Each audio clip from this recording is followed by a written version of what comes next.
Oi, gente, tudo bem? Meu nome é Nângela Lima, eu sou aluna do Bacharelado em História da Uninter. Esse vídeo, ele faz parte de um conjunto de vídeos onde a gente vai estar falando sobre a história do cristianismo voltado para cristãos evangélicos. Então, se você é evangélico, a gente vai estar falando aqui sobre reforma protestante, avivamentos.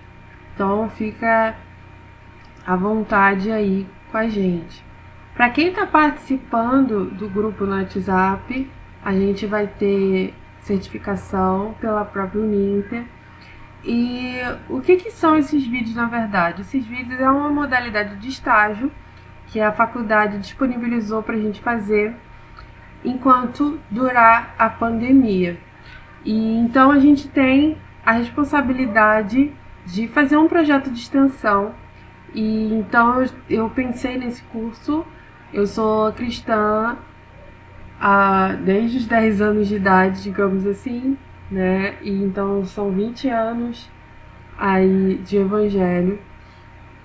E a gente vai estar falando sobre como, ou melhor, a gente vai estar falando sobre os principais acontecimentos que a gente tem do cristianismo até hoje.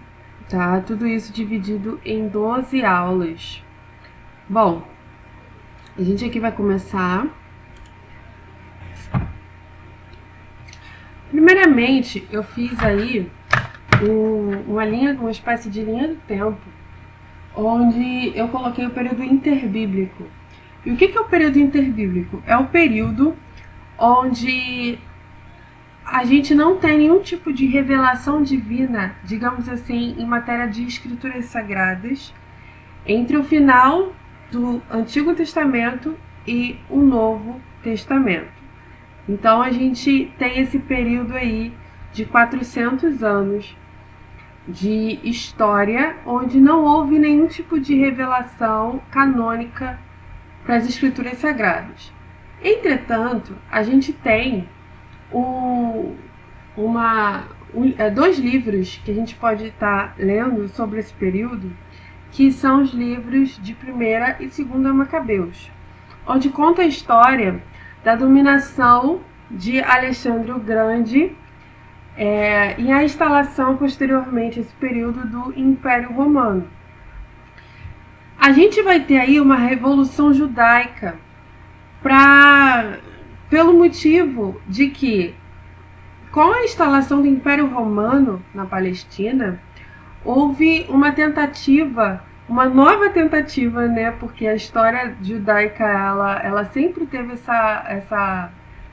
essas características de adoração a outros deuses estarem atrapalhando ou intervindo de alguma forma na vida dos judeus. Mas a gente vai ter aí uma revolução para que a cultura judaica ela fosse preservada. Então a gente vai ter um período em que os macabeus eles vão promover essa revolução, vão instaurar ali uma pequena dinastia e vão lutar contra essa cultura do helenismo que a gente chama. E o que era o helenismo? Eu vou dar uma passadinha aqui. A gente tem aí o período de Jesus Cristo e a Era Apostólica. Com o tempo eu vou alimentando mais esses slides, tá? Então a gente vai estar falando aqui nesse período de Idade Antiga, quando a gente se situa assim no período da história, é a Idade Antiga. E a gente vai ter aí também o reino de Herodes. Quem era Herodes? Herodes ele tinha uma linhagem judaica, ele era um edomita, mas ele era da cultura helênica, e ele governou a Judéia entre 37 a.C. e 4 depois de Cristo. A gente considera que Jesus teria nascido em 6 depois de Cristo, 6, 7 depois do calendário cristão. E então a gente tem aí o reino de Herodes, onde ele promove aquela matança das crianças e Maria e José têm que fugir para que Jesus não seja morto. tá? Mas ali Herodes ele é rei da Judéia e acima dele tem o imperador, tá? De todo o Império Romano. Quando a gente chega em Atos dos Apóstolos, a gente tem uma cultura helenista totalmente enraizada. E quando a gente fala de cultura helenista, a gente está falando aqui da religião dentro do dia a dia, do cotidiano das pessoas. Pensa comigo, o helenismo era um modo de vida, um estilo de vida, assim como também o judaísmo é um estilo de vida, o helenismo também, assim como o cristianismo também teria que ser um estilo de vida, mas isso é uma discussão à parte, né? Mas o que a gente tem aqui? Não há divisão entre a vida pessoal das pessoas e a religião. É tudo a vida das pessoas, tudo é a vida das pessoas ali. Então a gente tem o helenismo enraizado na alimentação, com as carnes, por exemplo, que eram vendidas nos mercados, elas eram carnes sacrificadas a outros deuses. A gente tem a cultura helenista enraizada nos esportes, nas festas em geral. Então, até nas cerimônias assim, do exército, a gente também tem as liturgias pagãs enraizadas. Então, era um modo de vida. Assim como também o judaísmo também tinha o seu modo de vida. E eles não se batiam. A prática ali do judaísmo não condizia com o que o helenismo estava impondo à sociedade. Então a gente vai ter, no primeiro período ali, antes do reino de Herodes, por exemplo, a Revolução Macabeia, onde muitos judeus ali teriam sido também perseguidos por causa do seu estilo de vida. Mas quando a gente fala aqui de Atos dos Apóstolos, a gente tem já uma cultura mais estabelecida, uma sociedade mais estabelecida, mas a gente tem também o povo judeu um pouquinho mais à vontade para as suas práticas, digamos assim. Então, eles tinham que viver numa sociedade completamente pagã, e ainda preservar as suas práticas judaicas. Toda a lei, tudo aquilo que a gente vê na lei de Moisés, eles estavam tentando preservar. Então, de fora, a gente tinha pessoas da cultura pagã que não entendiam a vida dos judeus. E tanto é que elas acreditavam que os judeus adoravam um Deus invisível e aquilo tudo era muito esquisito para elas, porque a vida delas era diferente. Elas tinham deuses ali, esculturas, né? Elas eram uma coisa mais palpável. Então, para eles, a cultura judaica era estranha, era esquisita. Então, a gente tinha os judeus ali como um povo totalmente destacado da cultura helenista. E dentro da cultura helenista, ou melhor, e dentro da cultura judaica, a gente tem um povo que é dividido em 3 classes, digamos assim. A gente tem os hebreus, eles são descendentes diretos de Abraão, eles falavam o hebraico e com o tempo o dialeto muda para aramaico por causa da dominação da Síria, tá? Então, as escrituras eram lidas nas sinagogas, por exemplo, em hebraico antigo, né, com eles ali. Mas tinham toda uma tradução por intérprete, a linguagem popular e etc. A gente vai ter também os judeus gregos, ou helenistas, digamos assim, eles eram descendentes dos judeus da dispersão, da diáspora, né? Ou seja, eles eram descendentes de judeus que habitavam em terra estrangeira, eles habitavam fora de Israel. Então eles vieram, né, do exílio babilônico, eles eram descendentes dessas pessoas e eles praticavam um judaísmo mais liberal, digamos assim, tá? Eles eram um povo muito em maior quantidade e normalmente eles eram mais ricos, mais cultos e eles viviam mais ou menos em Roma, Alexandria, no Egito, e haviam várias colônias judaicas pelo Império. Eles foram um povo que eles tiveram uma grande importância na história da igreja, porque eles foram responsáveis pela distribuição do evangelho, digamos assim. E aí o judaísmo da diáspora, eles eram diferentes do judaísmo hebreu por causa da utilização do idioma, que eles utilizavam o grego em si, e seu maior contato era com a cultura helenista. Tá? Dentro dessas classes também a gente vai encontrar os prosélitos. Eles eram que não tinham nenhum sangue judeu, assim, e eles se converteram ao judaísmo. Tá? Eles se submetiam à lei judaica, eles iam na sinagoga, eles negavam o paganismo, eles eram realmente convertidos ao judaísmo e tinham todas as práticas de guardar o sábado, etc. Dentro do judaísmo, a gente vai ter entre essas pessoas os zelotes, que são os militantes contra o governo. A gente vai ter os fariseus. Eles eram um grupo radical de judeus e eles não gozavam em nada das vantagens materiais do Império Romano. Eles davam ênfase em fazer cumprir a lei, então eles tinham essa característica de ser zeloso pela lei, nos costumes, assim, né, da cultura oral e tudo, e eles tinham a missão de manter viva a tradição judaica. A gente vai ter os saduceus, eles fazem parte de uma aristocracia. A gente vai ter um sumo sacerdote que faz parte dessa classe social.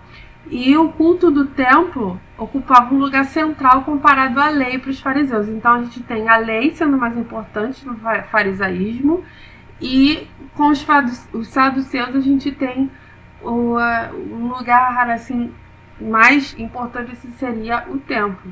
Tá? E aí você vai ter a distinção entre eles dois também, que os saduceus vão rejeitar a doutrina da ressurreição, eles não acreditam em anjos, e os fariseus vão acreditar nisso.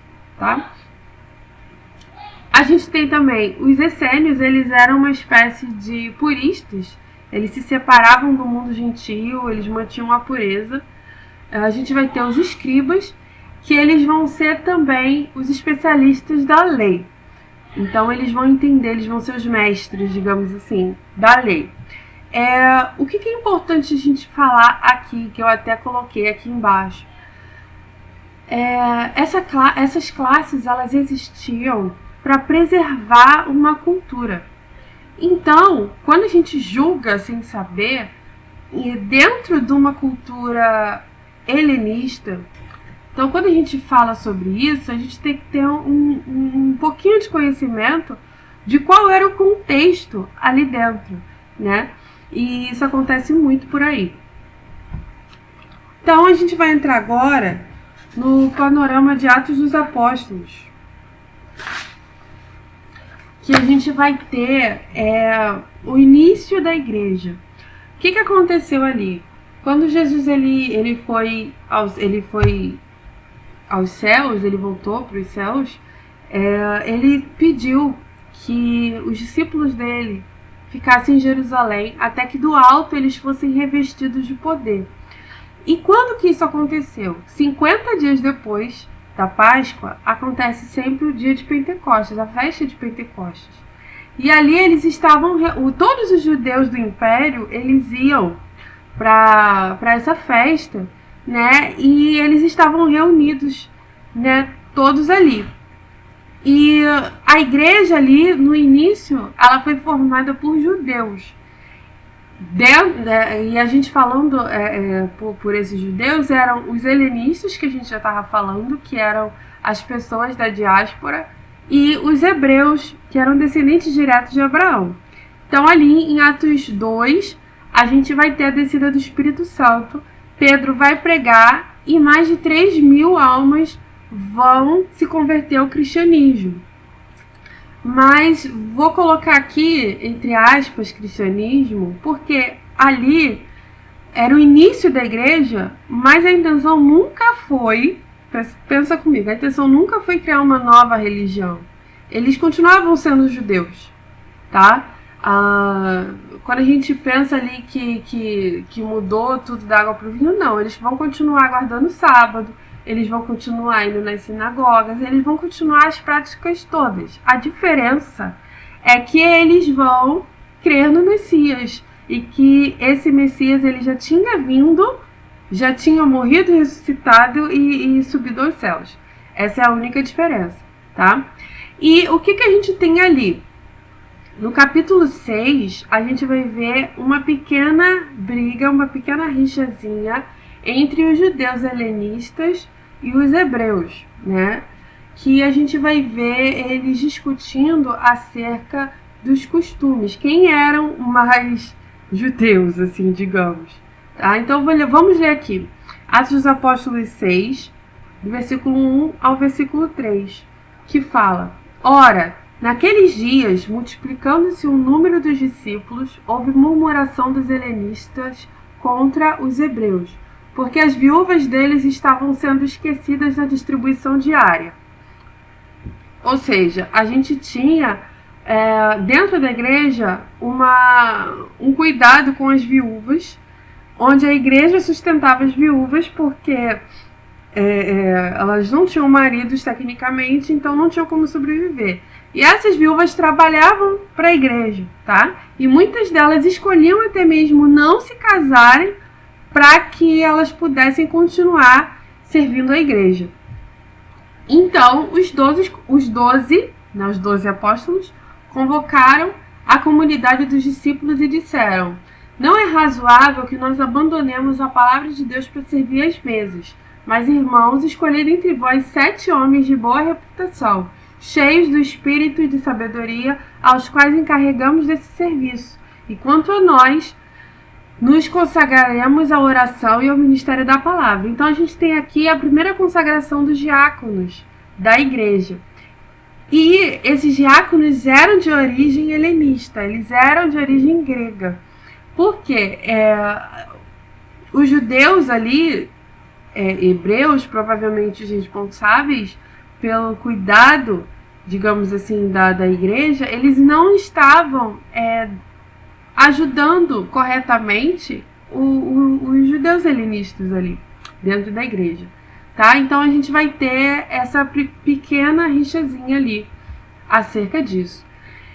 Entre esses diáconos que foram levantados, a gente vai ter Estevão, que ele vai ser o primeiro mártir, né? O primeiro a morrer por causa do evangelho, e ele vai ser acusado de blasfêmia pelos próprios judeus. Então vamos situar aqui tudo. A gente tem os judeus no todo, tá?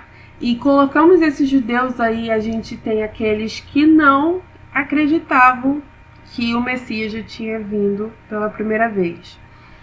E a gente tinha os cristãos, que eram os judeus que acreditavam que o Messias já tinha vindo pela primeira vez. E essa confusão toda era que os judeus que não acreditavam em Jesus como Messias, eles acreditavam que os cristãos eram só mais uma seita dentro do judaísmo, tá? Então, eles vão acusar Estevão de blasfêmia, porque Estevão ali, sendo um helenista, ele vai falar sobre Moisés, ele vai falar, né? E aí eu indico que vocês leiam o capítulo para vocês entenderem. Mas a gente tem aqui, versículo 11 e versículo 14. Então subornaram homens que disseram: Temos ouvido este homem proferir blasfêmias contra Moisés e contra Deus. E aí, no versículo 14, porque temos ouvido dizer que esse Jesus, o Nazareno, destruirá este lugar e mudará os costumes que Moisés nos deu. Você vê que Estevão vai estar falando que Jesus também já tinha falado acerca da destruição de Jerusalém, tá? Provavelmente era isso que ele estava falando ali. Por quê? A gente vai ver mais à frente, que a gente vai falar ainda nessa aula, que a gente vai ter uma separação ali entre os judeus em si, de sangue, digamos, e os cristãos, tá? Mas vamos deixar esse assunto mais pra frente. Mas ali Estevão vai estar falando sobre isso, né? E os judeus eles não vão gostar, vão matar Estevão. O Estevão vai ser apedrejado e ali também quem vai estar ajudando a apedrejar é Paulo, ou seja, Saulo, né, ainda. E dentro da igreja, a gente vai ter também essa disputa, essas desavenças que vão acontecer. Primeiro, os cristãos, eles não criam que pertenciam a uma nova religião, como eu já falei no início, e eles continuavam com as práticas judaicas, tá? Mas eles criam no Messias que ele já tinha vindo. E o Império Romano, eles não viam essas disputas como sendo algo que eles tinham que se meter. Tá? Eles só se metiam realmente entre os judeus só quando a coisa ficava feia mesmo. Assim, quando havia baderna, o exército ia lá e intervia. Dentro da igreja, a gente vai ter entre os helenistas aquela coisa de qual era a prática mais correta do judaísmo. E aí, com essas perseguições, né, Paulo perseguindo a igreja, Saulo perseguindo a igreja, a gente vai ter os cristãos fugindo, tá, dali de Israel, né, e eles vão começar a espalhar o evangelho a todos os cantos, tá? Então a gente vai ter o evangelho sendo espalhado no dia a dia, no comércio, por exemplo, no trabalho deles. E a partir dali, Lucas vai narrar em Atos dos Apóstolos o crescimento da igreja pelo mundo gentio. E aí, quais as consequências disso? À medida que o cristianismo vai se estendendo pelo império, a gente vai ter uma quantidade maior de pessoas se convertendo, gentios se convertendo, e os judeus eles vão minguando dentro da igreja. E aí a gente vai ver uma distinção muito clara entre um povo e outro. Tá? Então, os judeus vão continuar guardando o sábado, assistindo o culto no templo e tudo mais, mas quem era gentio, que não tinham essas práticas, né, as coisas vão começar a mudar ali. Né? Os gentios eles nunca guardaram o sábado, e vai ter só o culto de domingo, que é o dia da ressurreição, né? A ceia vai ser celebrada no domingo. Então a gente vai ter essa cultura mudando, tá? E aí a gente vai ter o Concílio de Jerusalém. Por quê? O que vai acontecer? Vai chegar um momento em que essa briga toda vai explodir. Tá? Então, no capítulo 10 de Atos, a gente vai começar a ver o entendimento do apóstolo Pedro se voltar para essa realidade de que o evangelho também era para o povo gentio. E Pedro ele vai à casa de Cornélio, mas antes disso, Cornélio na verdade ele é um gentio e toda a casa dele se converte.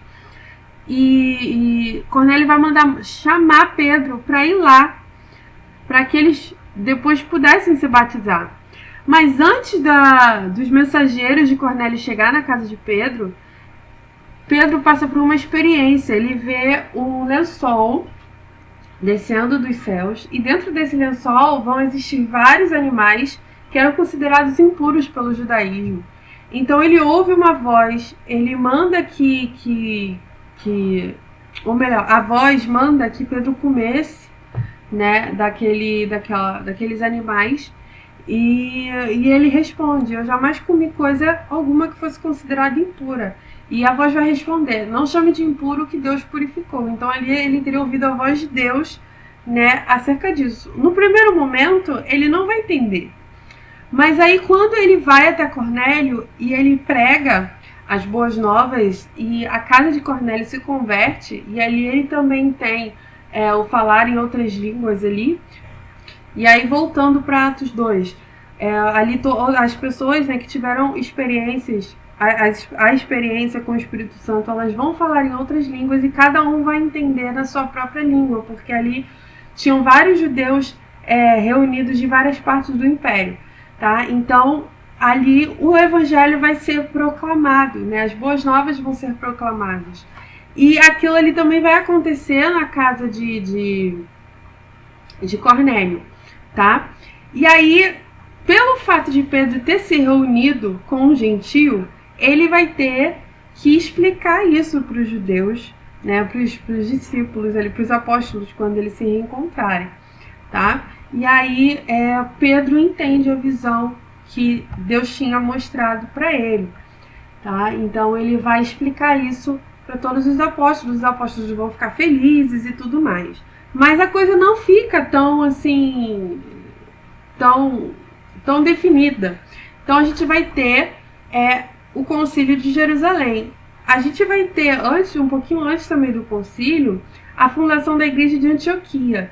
Essa igreja, ela era de origem gentia e de judeus helenistas principalmente. E ali, foi ali onde os cristãos foram reconhecidos realmente como cristãos pela primeira vez. Então, no capítulo 15 de Atos, a gente vê homens ali da Judéia, né, os judeus de parte de sangue de Abraão, chegando na igreja de Antioquia e dizendo que para que eles fossem salvos, eles precisavam ser circuncidados. Então, não era essa mensagem que Cristo teria trago, né? E ali Pedro, já tendo tido aquela visão, já tendo ido na casa de Cornélio, vai colaborar, o entendimento de Pedro vai colaborar para que essas coisas mudem, tá? Para que ele rebata esse falso ensinamento acerca da salvação. E aí, em Atos 15, do 7 ao 11, a gente vai ter o concílio de Jerusalém, onde Paulo e Barnabé vai bater de frente com essas pessoas que chegaram lá falando isso para a igreja. Então eles vão levar isso para os apóstolos, para que os apóstolos também decidam o que fazer. E aí a gente vai ter aqui, que a gente vai ler, em Atos 15, do 7 ao 11, diz: Irmãos, vocês sabem que há muito tempo Deus me escolheu dentre vocês para falar aos gentios, a fim de que eles pudessem ouvir as boas novas e crer. Deus conhece o coração humano e confirmou que aceita os gentios ao lhes dar o Espírito Santo, como deu a nós. Não fez distinção alguma entre nós e eles, pois purificou o coração deles por meio da fé. Então, por que agora vocês provocam a Deus sobrecarregando os discípulos gentios com um jugo que nem nós, nem nossos antepassados conseguimos suportar? Cremos que todos, nós e eles, somos salvos da mesma forma pela graça do Senhor Jesus. E isso vai... A discussão vai cessar ali, né? Pedro vai dar o ultimato de que os gentios e os judeus eram salvos da mesma forma, independente do costume que eles tinham, né? Enfim. E qual era, assim, um dos problemas mais delicados ali, entre os gentios, principalmente? Pelo fato deles virem de uma cultura totalmente helenista, algumas coisas ainda não mudavam, assim, dentro da realidade da igreja. A gente tem um exemplo disso na carta que Paulo manda para a igreja de Corinto, a primeira carta, onde ele dá uma série de instruções acerca da alimentação, da sexualidade, né? A gente tinha ali uma igreja onde parentes próximos estavam se casando, e ali Paulo ele vai levar uma série de instruções para aquela igreja. E uma delas era na alimentação, tá? E a gente tem ali no capítulo 8 de 1 Coríntios a comida sacrificada em evidência, onde era normal, você vai no mercado, vai comprar carne, a carne já era sacrificada. E Paulo vai instruir para que as pessoas não façam o mais fraco pecar, Quem era esse mais fraco? Eram as pessoas que não tinham esse entendimento de que aquelas carnes sacrificadas eram sacrificadas a deuses que não eram de verdade, né? Então, se você tem esse entendimento, por amor àquele que não entende, você tem que deixar de fazer.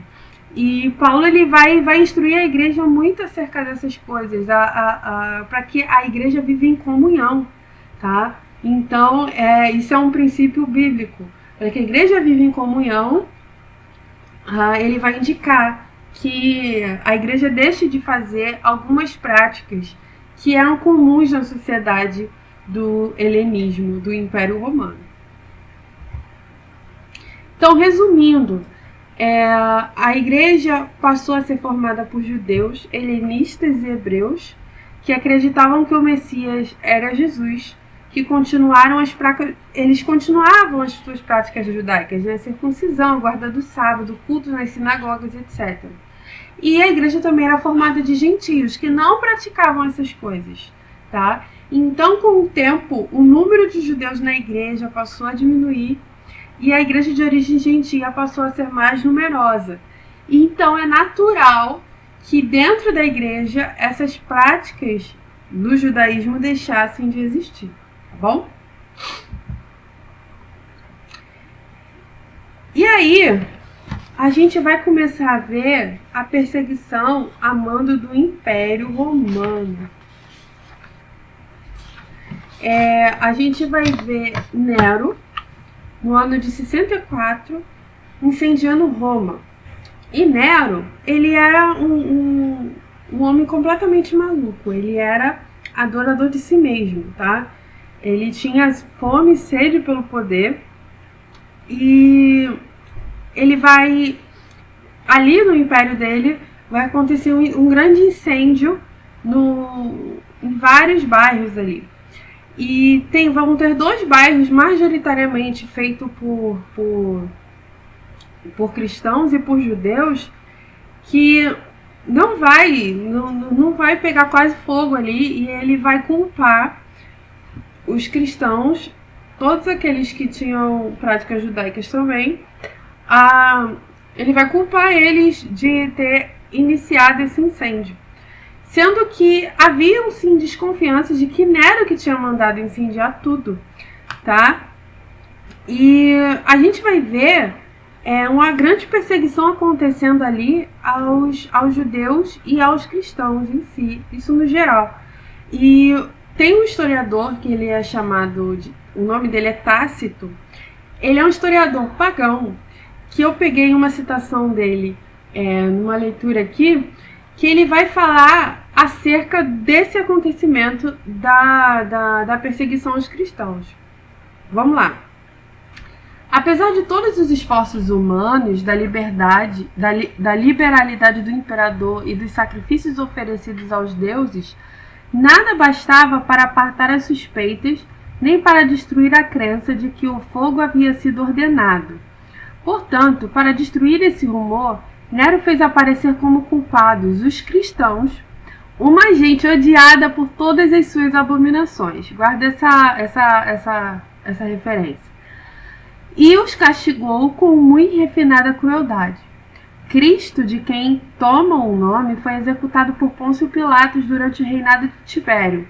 Detida por um instante, essa superstição daninha apareceu de novo, não somente na Judéia, onde estava a raiz do mal, mas também em Roma, esse lugar onde se narra e encontram seguidores de todas as coisas atrozes e abomináveis que chegam desde todos os rincões do mundo. Portanto, primeiro foram presos os que confessaram ser cristãos, e baseadas nas provas que eles deram, foi condenada uma grande multidão, ainda que não os condenaram tanto pelo incêndio, mas sim pelo seu ódio à raça humana.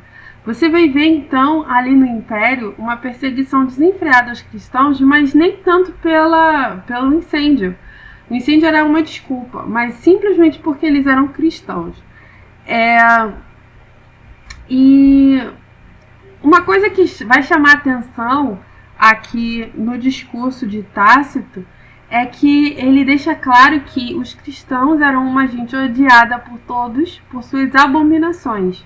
A gente vai ver mais pra frente nessa aula quais eram os rumores, tá, que envolviam os cristãos e os judeus, né, durante ali o Império Romano, durante o governo do Império Romano. Como eu falei no início, eles eram pessoas esquisitas, mas tinham algumas fofocas assim que rondavam na sociedade, algumas mentiras acerca das práticas do cristianismo, tá? Mas quem via de fora via um povo, né, cristão como aqueles que tinham ódio para a raça humana, tá? Porque eles eram completamente destacados da sociedade, eles não participavam de nada. Então eles eram tidos como essas pessoas mesmo que tinham ódio às outras pessoas. E aí a gente ainda pode ver a continuação do discurso aqui de Tácito. Além de matá-los aos cristãos, fê-los servir de diversão para o público, vestiu-os em peles de animais para que os cachorros os matassem a dentadas. Nero fez... Outros foram crucificados, e outros acendeu-lhes fogo ao cair da noite para que a iluminasse. Nero fez que se abrissem seus jardins para essa exibição, e no circo ele mesmo ofereceu um espetáculo, pois se misturava com as multidões disfarçado de condutor de carruagem, ou dava voltas em sua carruagem. Tudo isso fez com que despertassem a misericórdia do povo, mesmo contra essas pessoas que mereciam um castigo exemplar, pois viam-se que eles não eram destruídos para o bem do público, mas para satisfazer a crueldade de uma pessoa. Então, Nero, ele era um verdadeiro sádico, tá? Ele era muito maluco. A gente vai ter, no ano de 68, Nero se suicidando, e a gente vai ver parte do império dele se rebelando contra ele mesmo, tá? De tão maluco que ele era. Entretanto, o edito de perseguição contra os cristãos vai continuar. Apesar da morte dele, vai continuar. E a gente vai ver uma guerra civil mais pra frente que vai destruir toda Jerusalém, tá? E aí, a gente vendo já no ano 70 a destruição de Jerusalém, essa destruição vai impor uma grande transformação na relação entre cristãos e judeus. A gente vai ter um sentimento totalmente nacionalista ali entre o povo judeu, e eles vão começar essa rebelião contra o império, tá? Porque eles vão querer realmente dominar ali para tentar impor o reino messiânico, né? E aquilo não vai acontecer. E aí você vai ver os cristãos fugindo e os judeus ficando para morrer. Em 66 vai ter o começo dessa rebelião, tá? E Vespasiano, ele ainda é um general romano, ele vai conduzir um exército à Palestina para enfrentar os judeus, e ali Jerusalém vai ser tomada e destruída, né? E mais para frente Vespasiano vai ser imperador, e ele vai continuar essa perseguição acirrada, tá? E aí a gente vai ter uma separação total entre judeus e cristãos nesse período, porque ali a gente quase não vai ter mais judeus de sangue dentro do cristianismo, tá? Em 90 a gente vai ter a morte, ou melhor, a gente vai ter o Império de Domiciano também, com grandes perseguições a mando do Império. A gente vai ter João exilado na ilha de Patmos, e ele vai ser o último apóstolo a morrer.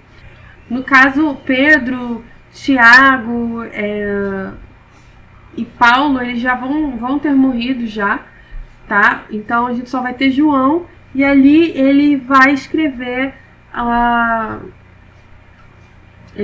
o Apocalipse, Nesse mesmo período, a gente vai ter carta aos Hebreus e Judas, as epístolas de João, e o Evangelho de João, escritos. Esses livros, essas cartas só vão ser reconhecidos como canônicos bem mais para frente, tá? Que a gente vai ver a formação do cânon sagrado depois. E aí, agora a gente vai falar como que era o culto na igreja primitiva. A gente vai ter dentro o acontecimento desses cultos acontecendo com reuniões semanais aos domingos, tá? Aos domingos eles tinham essa questão de ser o dia da ressurreição, com leitura das escrituras, os louvores, oração e ceia. E esses cultos aconteciam nas casas. Quem era judeu continuava guardando o sábado, né? Como a gente já viu. Iam no templo, né? Na sinagoga. Mas eles tinham depois essas reuniões a portas fechadas, né? A igreja tinha lá e aconteciam ali as ceias. Então o culto vai ser aberto somente para os batizados. A gente não vai ter novos convertidos ali. A gente não vai ter novos convertidos dentro do culto. Mas lá no início eles já eram batizados de primeira, digamos assim. Mas o que acontece ali? Ali os judeus eles já tinham a palavra, eles já tinham as escrituras, eles já entendiam todas as profecias, tudo que tinha acontecido ali, digamos assim, nas escrituras, eles já tinham noção, né, do que era o evangelho. Então eles já se batizavam. Aqui a gente vai ter, à medida que os gentios vão se convertendo, a igreja vai precisar fazer uma espécie de discipulado. Então, essas pessoas que faziam parte do discipulado, ou vamos falar aqui com outro nome, a catequese, né? Essas pessoas, elas não participavam do culto. Elas eram só preparadas ali por um tempo antes do batismo. Vai existir um período até de que essas pessoas vão ser permitidas a assistir o culto, mas na hora da ceia elas vão se retirar, tá? Outro costume bem comum também era de celebrar essa ceia nos lugares onde os fiéis estavam sepultados. Os mártires, né, que morriam, né, eles eram sempre meio que homenageados, digamos assim, né? Então a igreja ia até o túmulo desses mártires, né, em cemitérios subterrâneos, além das casas particulares onde os cultos aconteciam. E aí, conforme as congregações iam crescendo, algumas casas vão ser construídas só para o culto, tá? E vai ter muito rumor, como eu falei lá no início, acerca do que acontecia dentro desses cultos. Um culto que acontecia com portas fechadas, vai existir muita margem para disse-me-disse. Então, o que vai ter ali? A igreja ela vai ser acusada de colocar, por exemplo, na ceia, durante a ceia, uma criança recém-nascida dentro do pão, né? E eles vão ser acusados de canibalismo, por exemplo. A gente vai ter também, pelo costume de que eles se chamavam de irmãos, né? Até casais se chamavam de irmãos, eles vão começar a se tratar assim na frente das pessoas, e eles vão acreditar, as pessoas que eram de fora que eram, né, da cultura pagã, eles vão acreditar que dentro ali das casas, durante as ceias, acontecia uma grande orgia. Né, e entre as famílias ali, todo mundo ali tinha relações, tá? Incestuosas, digamos assim. E era por isso assim que também os judeus eram vistos como esquisitos, né? Eles não abriam para ninguém as práticas deles e também não tinham contato nenhum, né? Os judeus que tinham algum contato com os gentios eram mal vistos, tá? E Por último, não existia uma espécie de culto evangelístico que nem a gente tem hoje. A palavra era anunciada no dia a dia. Então, à medida que eles iam se dispersando, era anunciada no mercado, nas cozinhas, né? Então a gente tinha muitos crentes ali se convertendo ao cristianismo no dia a dia, tá? Na vivência ali, fora das reuniões da igreja. A gente vai ter um grande percentual de pobres dentro do cristianismo. Então, são pessoas que eles não têm muito conhecimento, não têm muitas posses, tá? E isso vai mudar quando a gente chegar em Constantino, a gente vai ver que essas coisas vão mudar. Mas no primeiro século, nos primeiros séculos, os cristãos, em sua maioria, eram escravos, carpinteiros, pedreiros, ferreiros. Eram essas pessoas que levavam o evangelho, né? A gente vai ver em Atos dos Apóstolos muito Paulo, Barnabé, né, Timóteo, né, em viagens missionárias. Porém, quem levava mesmo, quem distribuía a mesma mensagem do evangelho eram as pessoas comuns, tá? E aí a gente vai ter um grande número de escritos apócrifos feitos por pessoas comuns na história, falando de Jesus, né? A história de milagres e narrativas da vida de Jesus. Isso não deve ser confundido com heresia. Vamos assim analisar que era uma espécie de admiração, né? Ou era uma tentativa de levar, né, o evangelho, de falar quem era Jesus, tá? Então, eu coloquei aqui uma citação do livro que diz assim: um desses evangelhos, o menino Jesus se entretém quebrando os cântaros que os seus companheiros de brinquedo trazem ao poço.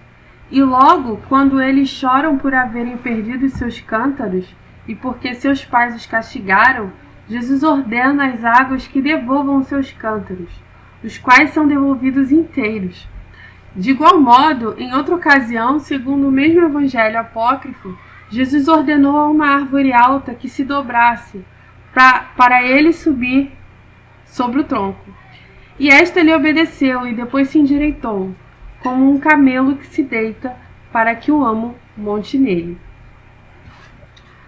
A gente vai ter aqui também uma outra citação que vai falar assim: de igual modo, enquanto os grandes defensores do cristianismo se esforçavam por mostrar às autoridades que sua fé não se opunha à política imperial, há indícios de que os cristãos comuns sabiam que havia um conflito insolúvel entre os propósitos do império e os propósitos de Deus.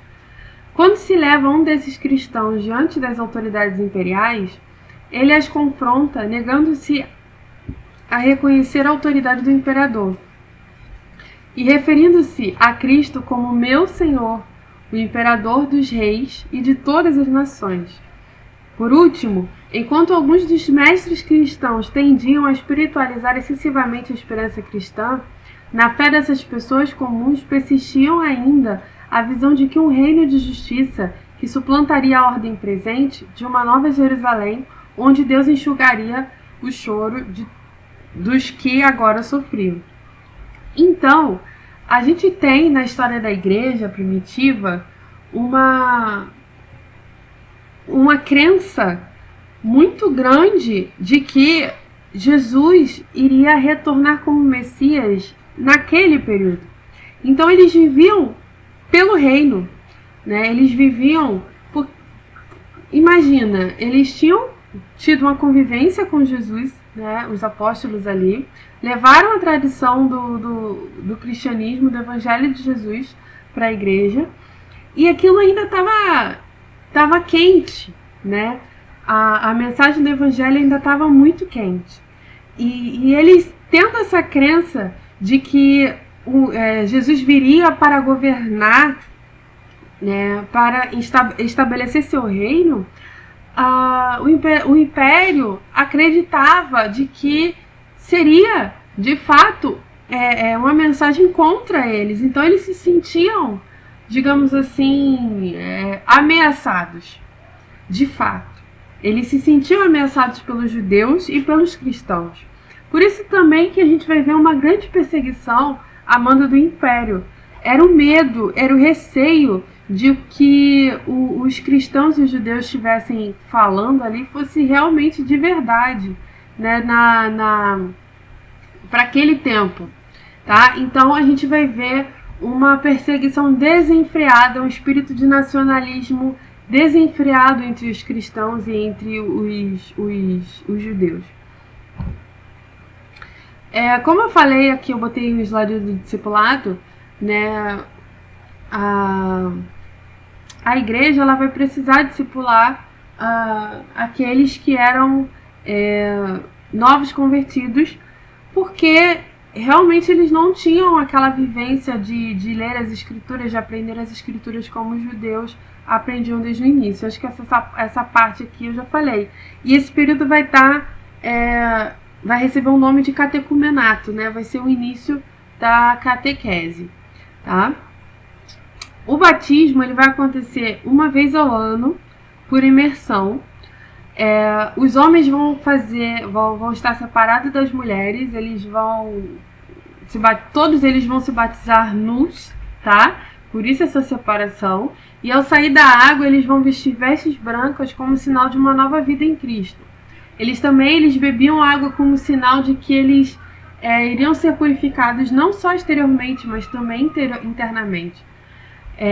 E nos locais com falta d'água vão ter sim batismo com aspersão. Há quem diga que em Atos 2 o batismo foi por aspersão, né? Tantas almas ali teriam se convertido, e ali eles utilizavam as águas ali do templo para espirrar, né, entre as pessoas.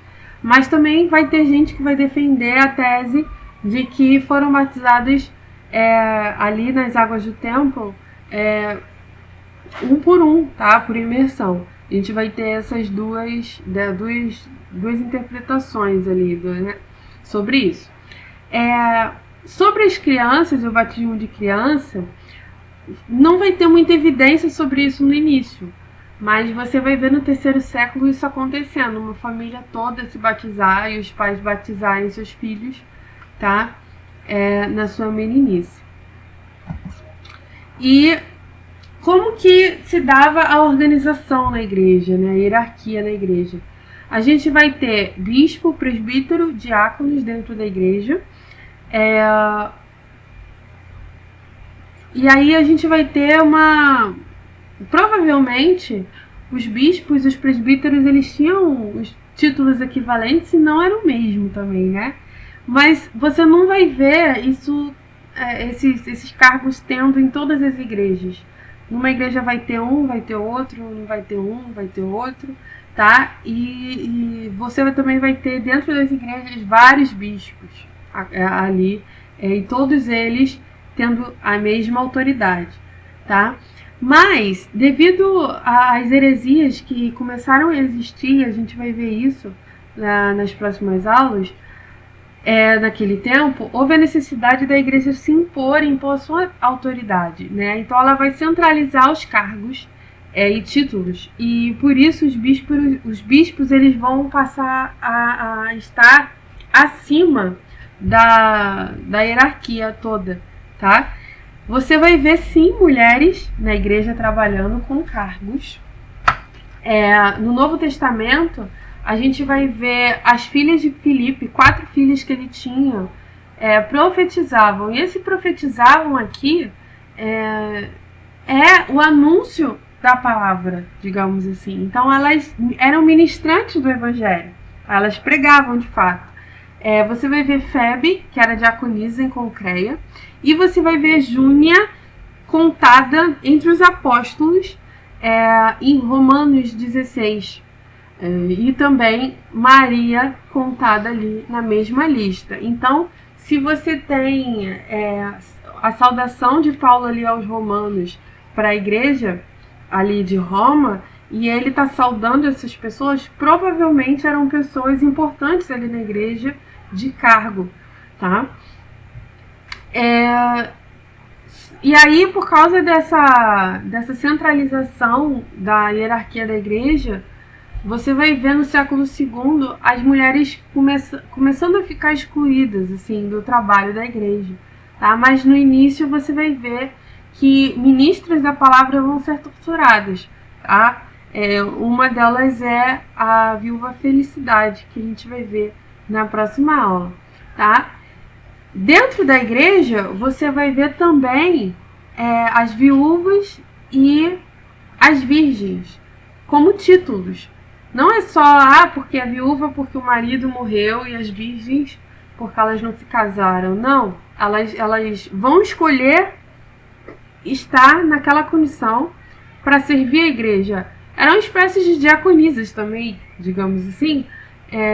Elas trabalhavam assiduamente na igreja e em troca disso elas eram sustentadas pela igreja, mas elas escolhiam não se casar novamente, no caso das viúvas, e as virgens também escolhiam não se casar para servir totalmente a igreja. Bem, essa foi a aula de hoje. Na segunda aula a gente vai falar sobre os mártires, sobre os pais da igreja. A gente vai entender um pouco como que formou a teologia da igreja, como que ela se fortaleceu dentro da igreja, e em qual cenário isso se deu, né? Que foi um cenário completamente de heresia, tá? E é isso. Eu encontro vocês na próxima aula, tá bom? Beijo!